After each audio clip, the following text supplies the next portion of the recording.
Everyone, welcome to my YouTube channel. आज मैं आपको एनसीईआरटी मैथ्स क्लास 6 एक्सरसाइज 5.2 से इसका क्वेश्चन नंबर 5 कराऊंगी। देखिए क्वेश्चन नंबर 5 है, find the number of right angle turn through by the hour hand of a clock when it goes from. यहाँ पर आपको बताना है नंबर ऑफ राइट एंगल्स कितने बनते हैं। ठीक है, नंबर ऑफ राइट एंगल आपको बताना है इस क्वेश्चन में। अगर hour hand of a clock goes from, अगर 3 से लेकर 6 तक जाते हैं। ठीक है, देखिए हम इसको इस फिगर के अकॉर्डिंग समझ लेते हैं। ठीक है, हमें कहाँ से कहाँ तक जाना है, हमें 3 to 6 मूव करना है, 3 to 6। ठीक है, देखिए मैंने पहले भी इसके जो क्वेश्चंस हैं उसमें ऐसे ही समझाया है, तो ऐसे ही किया है। देखिए जब हम 12 से लेकर 3 तक जाते हैं तो ये एक रेवोल्यूशन हो जाता है। इसके बीच में 3 नंबर होते हैं। ठीक है, यहाँ 1 हो गया, 2 हो गया और 3। ठीक है, हम 12 से मूव करके 3 तक पहुँचते हैं तो ये हो गया 1। ठीक है, अब यहाँ पर हो गया 4 और यहाँ हो गया 5। तो यहाँ पर 3 से जब हम 6 तक मूव करेंगे तो ये हमारा सेकंड रेवोल्यूशन हो जाएगा। ठीक है, 6 से ये 7 और ये 8। 6 से लेकर जब हम 9 तक जाते हैं तो ये हमारा थर्ड हो गया। ठीक है, और 9 से जब हम 10 पर जाते हैं और 11 फिर 12 तक पहुँचते हैं तो ये हमारा हो गया फोर्थ। ठीक है, तो एक क्लॉक के अंदर ये फोर पार्ट बने हुए हैं। ठीक है, हमें इसी के अकॉर्डिंग मूव करना है। देखिए कैसे, ये हमारा सेंटर।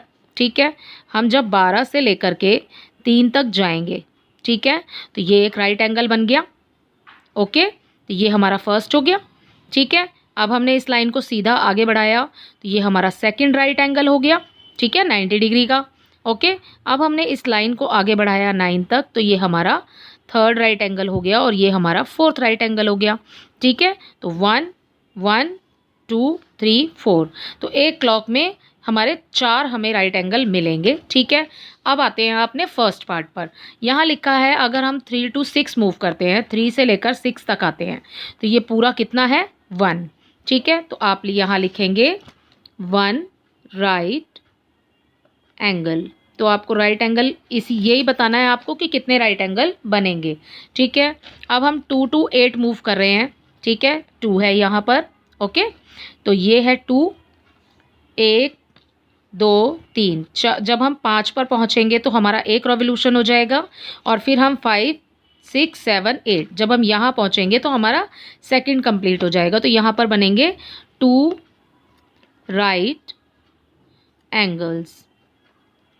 ओके, अगर हम 5 to 11 चलते हैं, ये है 5 6 7 8, एक हो गया, 9 10 11, ये हो गया 2। ठीक है, तो यहाँ पर भी 2 राइट एंगल्स। ओके, तो आपको ऐसे ही लिखना है। ठीक है, आप 10 to 1 मूव करेंगे जब, ये है 10, 9 के ऊपर 10, 1 2 3, यहाँ 1 आएगा तो ये हो गया हमारा 1 राइट एंगल। ठीक है, 12 to 9 सीधे चलना है। देखिए 1 3 तक आएंगे, 1 2 3। ठीक है, तो 3 हो गया इसका। तो यहाँ पर बन रहे हैं 3 right angles. Okay, and 12 to 6 यहाँ पर 1 एंड सेकंड।